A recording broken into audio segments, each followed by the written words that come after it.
That we are all here this morning.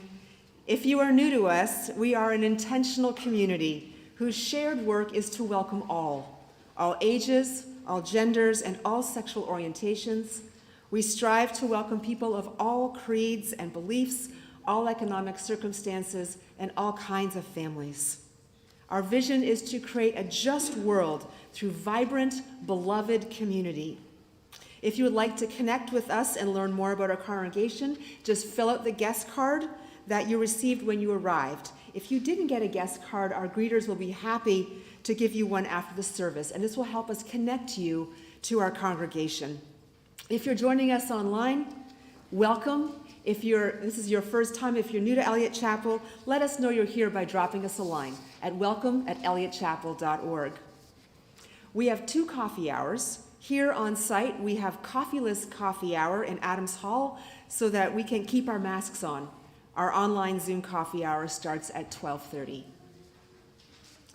In the Unitarian Universalist tradition, we light a chalice to symbolize that we are entering sacred space and that we're preparing our hearts for the blessing of beloved community. Our chalice lighters this morning, I don't have a name for you. However, Jane and Michael Snyder. Thank you. Thank you. Here today in this place and with these people, may we listen so that we can hear. May we hear so that we can feel. May we feel so that we can know. And may we know so that we can change ourselves and this world. May this chalice we light our way. I invite you to rise in body or spirit for our opening hymn, number 1000, Morning Has Come.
Please join me in the unison reading of our church covenant.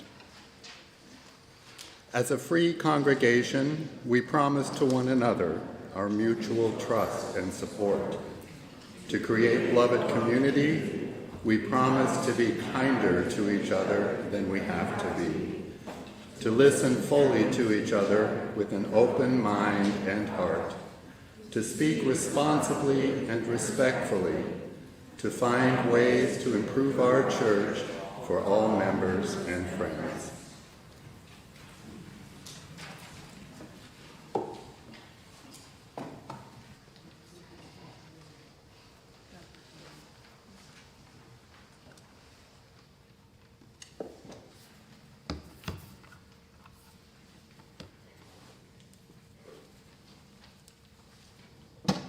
Well, happy Easter, everyone.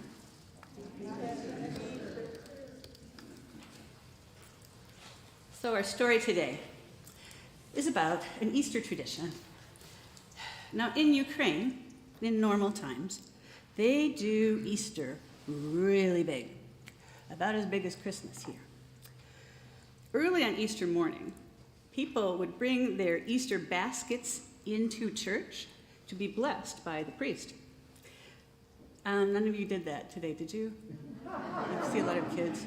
Probably a good idea not to let me really close to your Easter basket. No. In Ukraine, they don't put candy in their basket, though. They put their Easter breakfast, things like ham and bread and boiled eggs, and then they get a blessing for their Easter meal after they've broken the fast. But the most famous Easter tradition from Ukraine is something I'm sure you've heard of, you've seen. They have these very complicated and beautiful eggs called paisenki. I'm sure you've seen them. You may even have some. They're made with layers of wax and dye. They're written on with dye with a special tool. And I made a model here so that you could see it. This is from a picture on the internet. And I suspect that paper and markers are a little more forgiving a medium than eggshells. So, but it was fun to do, and if you want to experience this just kind of as a spiritual practice, it's a lovely thing to do. And like many Easter customs, making these eggs came thousands of years before Christianity. It sounds like a familiar story to me. They say that during the winter months, the days grew shorter and the dark got longer. And people just assumed that the sun god was angry with them and was leaving them. So to bring him back, they decided to give him a gift. Paisenka means writing, and people would give these eggs to each other, kind of like sending a greeting card. You might give somebody an egg when they got married, wish them good luck, or when they had a new baby. And the colors stand for different things. Like red means happiness and hope. There's a lot of black in them, or you'll see a lot of black in the eggs, and that means the dark that comes before the dawn. And they're very practical also. Eggshells, when they're done, eggshells were put into cattle feed to make the cattle stronger. They're buried in the garden to have a better harvest. The egg with an eternity symbol was placed in beehives so that there could be continuous honey. When a house was being built, a paisenki was put on the four corners to protect against evil spirits. When Ukraine became Christianized in the 9th and 10th centuries, the symbols were adapted to the Easter story. And I don't know if you can see it very well, but on mine there's a little bitty cross in the middle. And they began to represent things like death and resurrection and the love of God. But people didn't really ever forget what they meant before. They just started to mean more things. And in the 19th and 20th centuries, when times got hard, Ukrainians began emigrating all over the world, and that's how we know so much about these eggs. And they mean something really special right now. Artists are teaching people more and more how to make them here and in other countries, and some people are selling them and giving the money to the people in Ukraine. There's a woman named Sofika Zelik, she's a Ukrainian-American artist, and she has a whole exhibition of these eggs in New York City. And she said, when the end of the war comes, she will bring all the decorated eggs from this art show to Ukraine. She said, we're going with hammers and nails, and these eggs, she said, are coming with us. Symbolically, they will be dug into the fields They will be put into people's houses when they are being rebuilt. This will happen. This will definitely happen, she said. Just as it was for her ancestors, these eggs will be part of Ukraine's rebirth. May it be so. That is the end of our wisdom story. So the children, if you would like to, it's time to go to your Sunday school classes, and you will actually get to see real Helsinki days.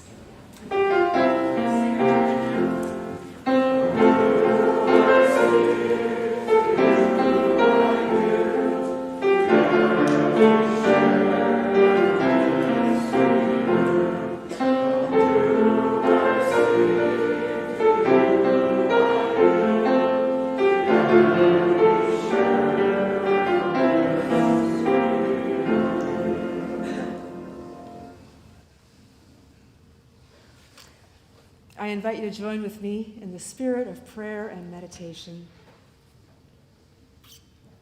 O Spirit of life and renewal, we have wintered enough, mourned enough, oppressed ourselves enough. Our souls are too long cold and buried, our dreams all but forgotten, our hopes unheard. We are waiting to rise from the dead.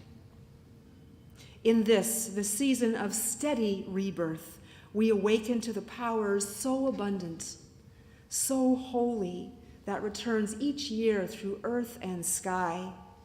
We will find our hearts again and our good spirits. We will love and believe and give and wonder and feel again the eternal powers. Let us enter into a time of silence for the prayers and meditations of our hearts.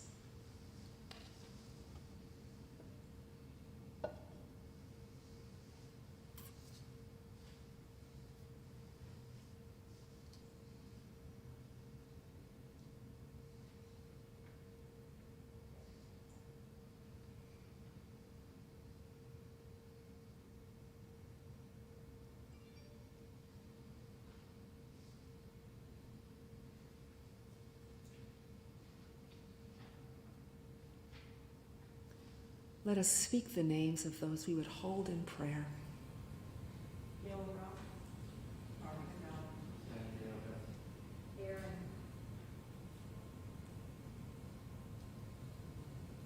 The flow of life moves ever onward through one faithful spring and another and another. May we be forever grateful. Amen. This was a prayer by Jane Zabka. I would invite you now to stay seated for our next hymn, number 62, When the Daffodils Arrive.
Every month, we share our plate with an organization in the community that reflects our values and our priorities.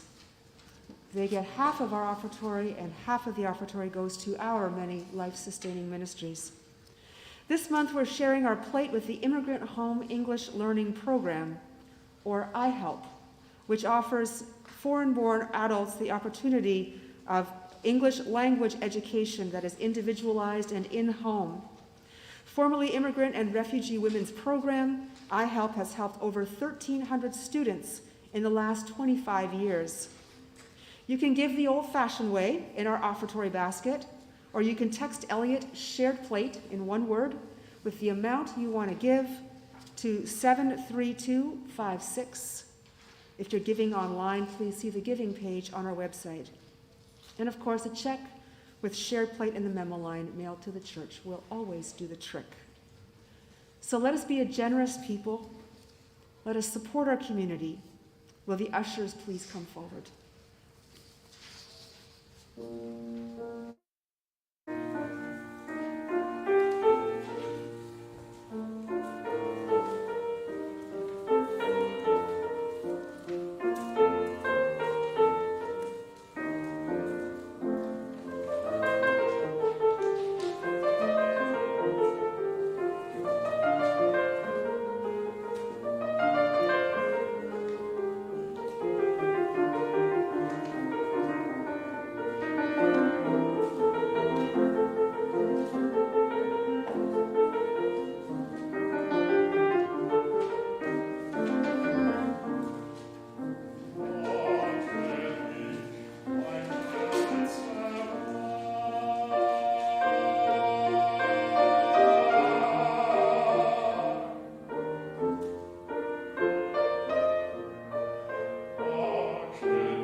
Will the ushers please come forward?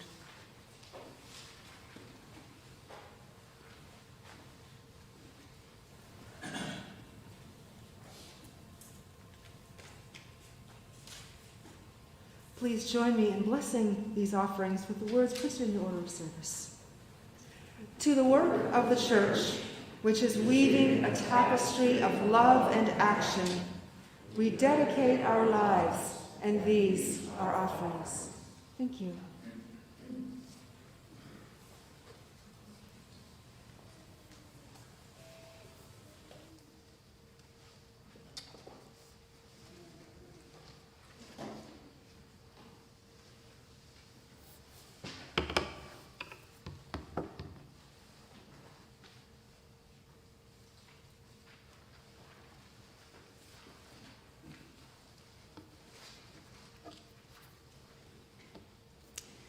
we have a different reading this morning than you see in your order of service. I liked it so much, I had to change it out. I like this one that I found. This is by a friend and colleague of mine named Kendall Gibbons, and it is called A Humanist Speaks of Easter. I don't believe that the crucifixion is a story with a happy ending, or that it was a one-time event. It happens over and over as the human journey unfolds. It happens to us and to the people we love. It happens to the righteous and the innocent. Crucifixion happens, and it feels like the end of the world every time. It feels like nothing could matter anymore ever. And then, inevitably and miraculously, something happens next. Something happens. Of course it does, because the world hasn't ended yet. It's not always an empty tomb. How trite would that become? Mostly the beloved bodies just lie right there peacefully decomposing, but something happens, whether we want it or not. A new chapter begins. Maybe the sun comes up, or the lilies do. Spring rolls around. That happens. Or memories come, or someone needs you. You eat food. That happens. You walk down the road and share a recollection. Life happens, keeps happening. The dead don't rise, but people do, but we do. One day it happens. You take a breath, and it doesn't hurt to breathe anymore. You start to see people again, really see them. Hope rises, community rises, you rise, we rise, life rises. Not because death isn't real. Crucifixion is not just pretend, but something else. Something else is just as real, maybe even more real. Something happens next. That is the other thing we know for sure. Life rises. Outrage rises. Love rises. Faith rises. Tears rise. Hope rises. This I do believe. So ends our reading.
Thank you, choir.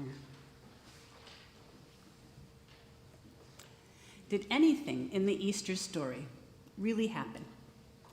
And how can we know? This we know for sure, that for thousands of years we have lived with death and loss, and we have been left bewildered and hurt and afraid.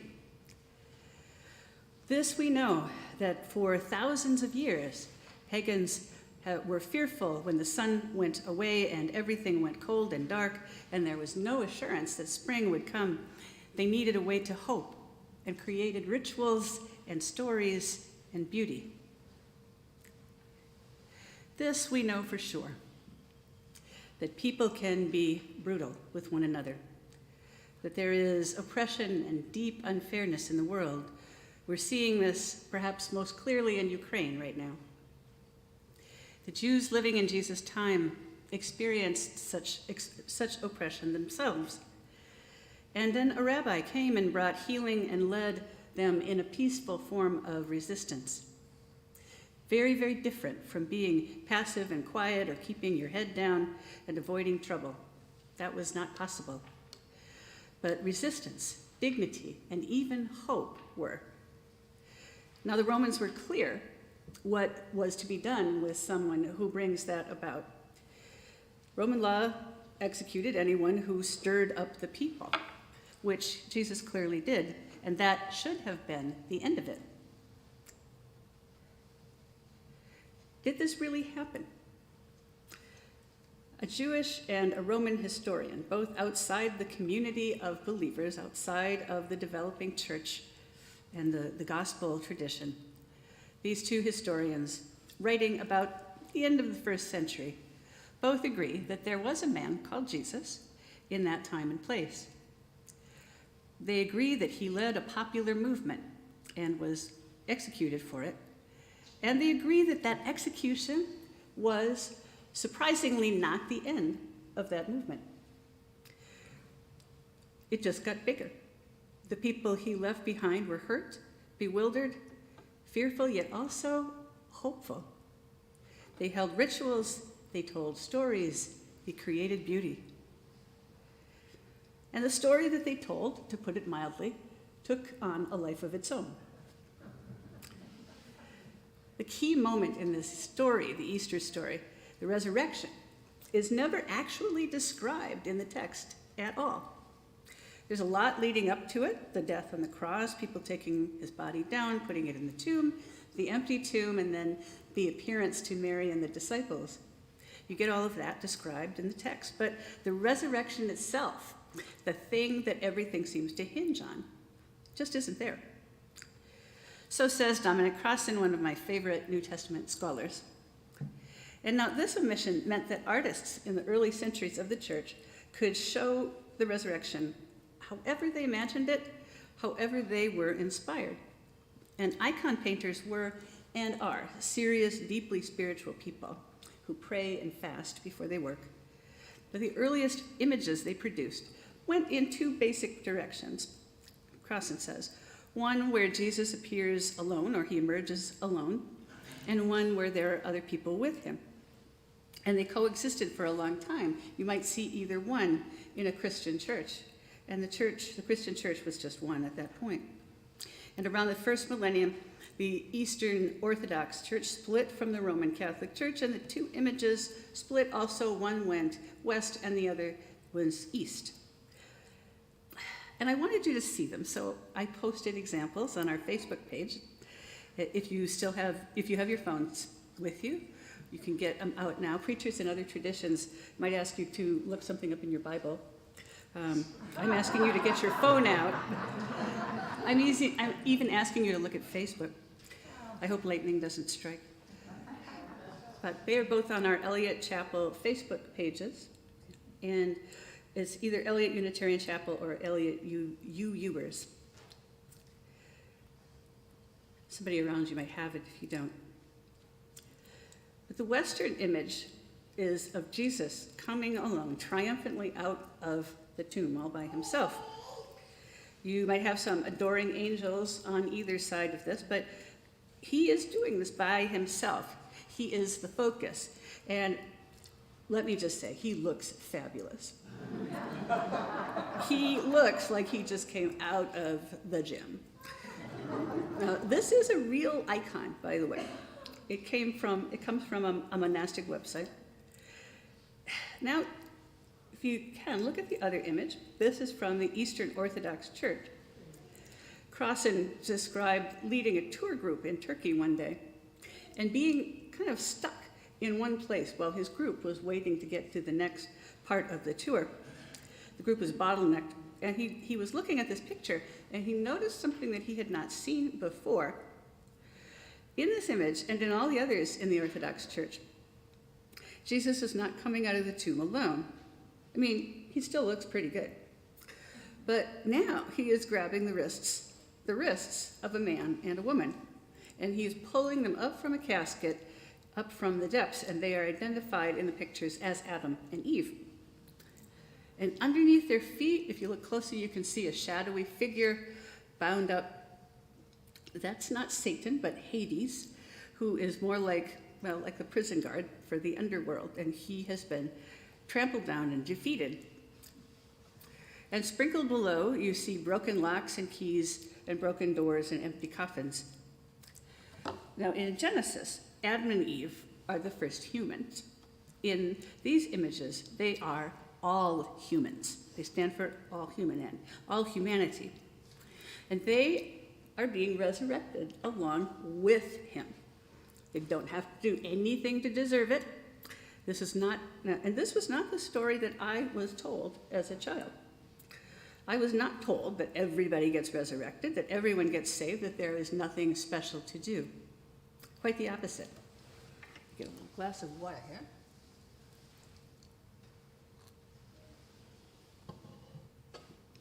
Quite the opposite. It shaped the question that we were asked when I was a middle schooler attending a fundamentalist church. The question was, are you saved?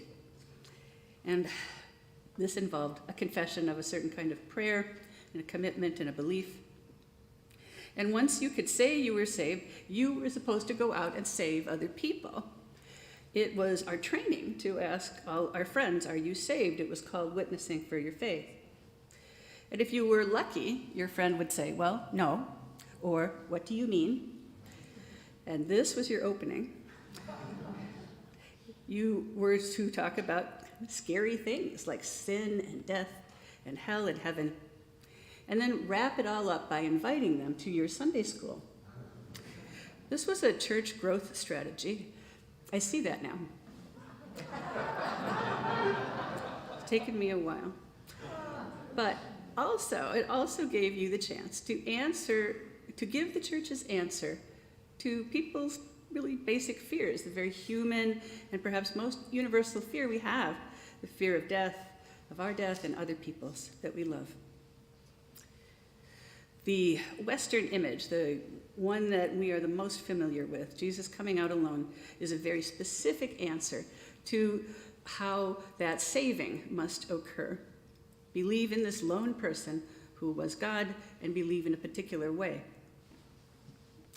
In the Eastern Orthodox image, it seems to take a lot more people for resurrection to happen. It reminded me of our Universalist ancestors who taught that universal salvation or universal resurrection was what we were to experience, that a loving God would never send anyone, could never send anyone to hell.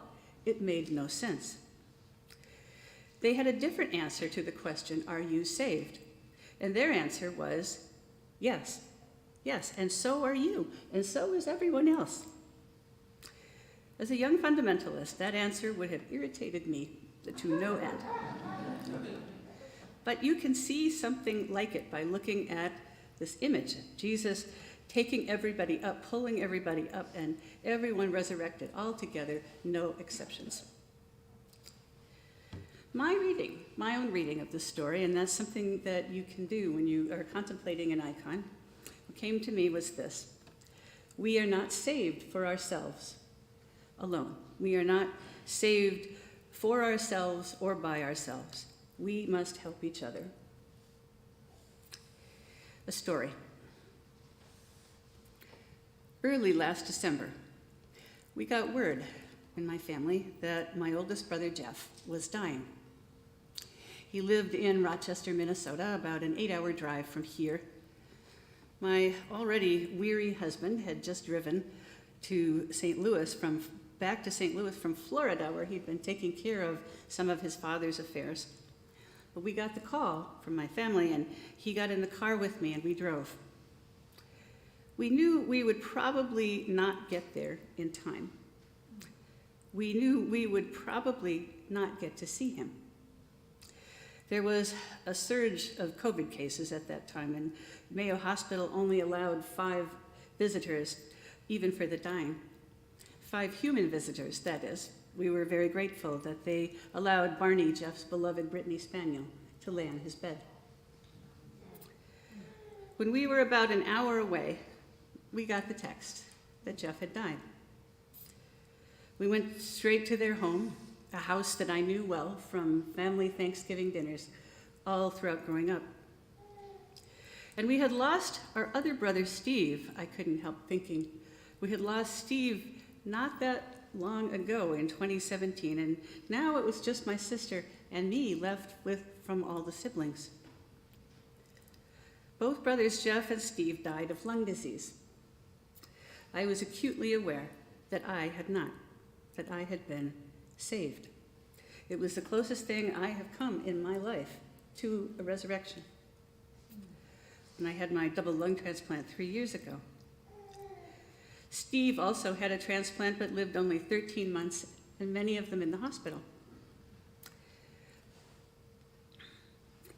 It could not have been easy for Steve's wife, my sister-in-law, Gary, to see me. Happy as she was for me, it still must have been very hard. Nor was it easy for me to learn that week that Jeff, my oldest brother, also seeing how well I had done with a transplant, had inquired about getting one for himself, just to be told that at age 78, he had aged out of most programs. I left Minnesota feeling pretty mad at lung disease. I am thankful, I am so thankful to have been saved. But if we are not saved just for ourselves, if we must do something to save other people, what? What do we do? What do we do when we are faced with suffering and death? We have lived these past 2 years looking at so much of it, I know. And I know that some of you have seen a lot. The images and the stories coming out of Ukraine show death surrounding the living. Common graves of 40 to 60 people being exhumed as quickly as possible, trying to identify people, to give them some honor before the Russians take even that away from them. So much death. And how do you bring life into the middle of that? One thing you do, I think, is to bear witness, to not look away. Catholic leaders, speaking of the Ukrainian people now, they're talking about them as living through their own passion story, their own crucifixion. And they speak of the people's own power. Pope Francis spoke of Russia's invasion of Ukraine as, quote, the work of some autocrat, sadly caught up in the claims of nationalist interests. But ordinary people, he said, ordinary people sense the need to build a future that will either be shared or will not be at all. The future must be shared or it will not be at all, he said. And so we are to lift up and support the people who are doing the work of that sharing, who are working to build things up, the thousands of ordinary things that help each other stay alive every day. It will not be one person that saves everyone, but thousands. We see that now. Maybe there is no blueprint, no clear description for how we are saved. Maybe we have to invent it ourselves. When the 5 people in my family who were at the hospital in Rochester with my brother Jeff, when they came home. We did what we know how to do. We crowded around the tiny kitchen table and we drank coffee. We told stories about Jeff and Steve. One story turned into another, and for those moments, just for those moments, there they were again. There we all were together again. Somebody made a pot of chili, and somebody called the caterer, and somebody made another phone call and did something else, and then slowly, very slowly, I believe, we were starting to be saved. Kendall Gibbons writes, "The death don't rise, but we do." One day it does happen. You take a breath, and it doesn't hurt to breathe. You start to see people again, really, really see them. Death is real, but something else is just as real, maybe even more real. Something happens next. That is the other thing we know for sure. Life rises, outrage rises, love rises, faith rises, tears rise, and hope rises. This I do believe. So may it be. Amen.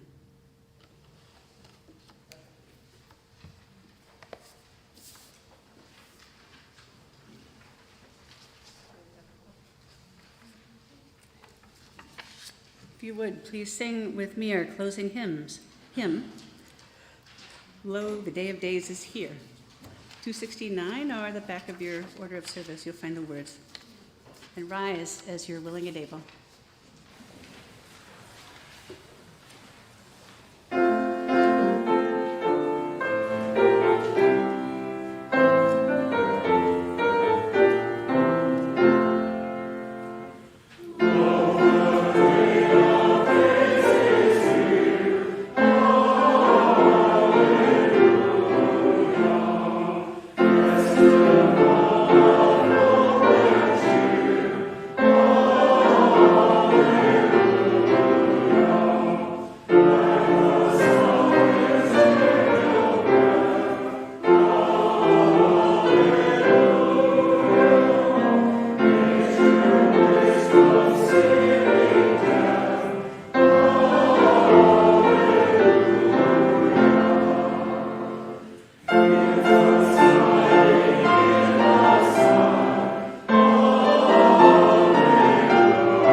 Standing for the closing words.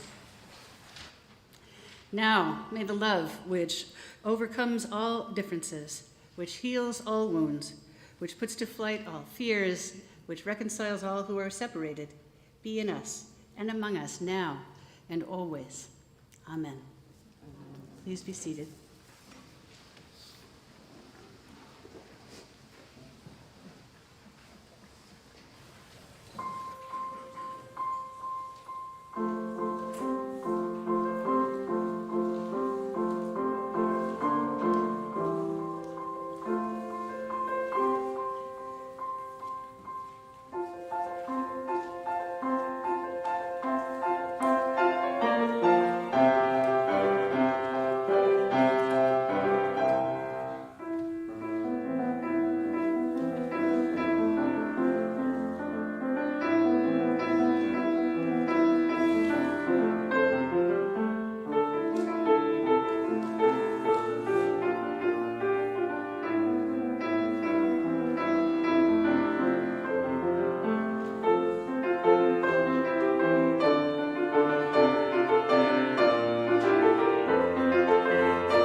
Go in peace.